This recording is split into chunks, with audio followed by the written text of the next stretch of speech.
வேண்டுகோர்க்கு கேட்கும் வரங்களை வாரி வழங்கும் நைனை நாகபூஷணி அம்பாளின் வருடாந்த மகோற்சவத்திற்கு இம்முறை பெரும் திரளான மக்கள் வருகை தந்திருந்தனர்.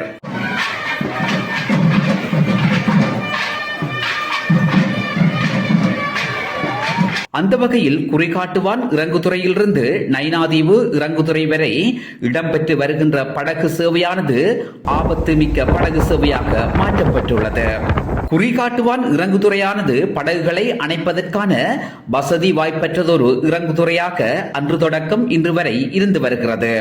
இதுதான் குறித்த இறங்குதுறையில் காணப்படும் படகுகளை அணைப்பதற்கு கயிறு போட்டு கட்டப்படும் பாதுகாப்பு தூண்கள்.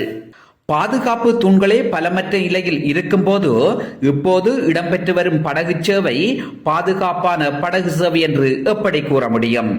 இது மட்டுமல்ல, இன்னும் இருக்கிறது.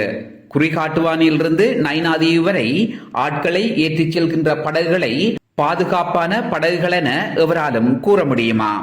நிச்சயமாக இல்லவே இல்லை. ஒவ்வொரு படகுகளையும் பரிசோதித்து பாருங்கள். அப்போது அந்த படகுகளின் நிலைமை அனைவருக்கும் புரியும். அந்த படகுகளில் உள்ள பலகைகள் கலன்று விழுகின்ற சம்பவம் கண்முன்னே நடந்ததை பலர் அறிவர்.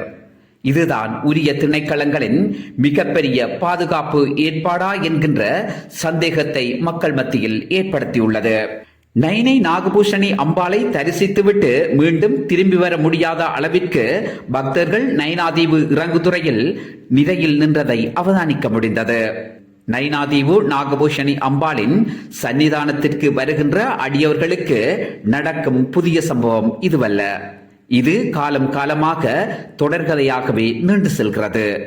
காரணம், துறை சார்ந்த அரச உயர் அதிகாரிகளின் அக்கறையின்மையும் தீவகத்தை மையப்படுத்தி அரசியல் செய்யும் தமிழ் நாடாளுமன்ற உறுப்பினர்கள் மற்றும் அமைச்சர்களின் அசம்பந்த போக்கும் தான் பக்தர்களின் இந்த காத்திருப்புக்கு காரணமாகும்.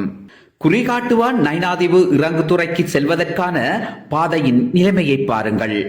வீதி அகலப்படுத்தப்படாமையினால் பக்த அடியார்கள் மற்றும் சுற்றுலா பயணிகள் எதிர்கொள்ளும் சிரமத்தை உங்கள் 2 கண்களை வைத்து உற்று பாருங்கள்.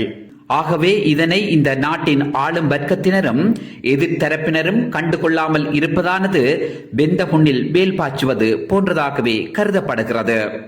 எனவே இனமத அரசியல் பேதம் கடந்து குறிகாட்டுவான் நைனாதீவு இறங்குதுறைகளை பாதுகாப்பான இறங்குதுறையாக அமைப்பதோடு அங்கு பயணிகளை ஏற்றிச் செல்கின்ற படகுகளை பாதுகாப்பான படகுகளாக மாற்றுவதன் மூலம்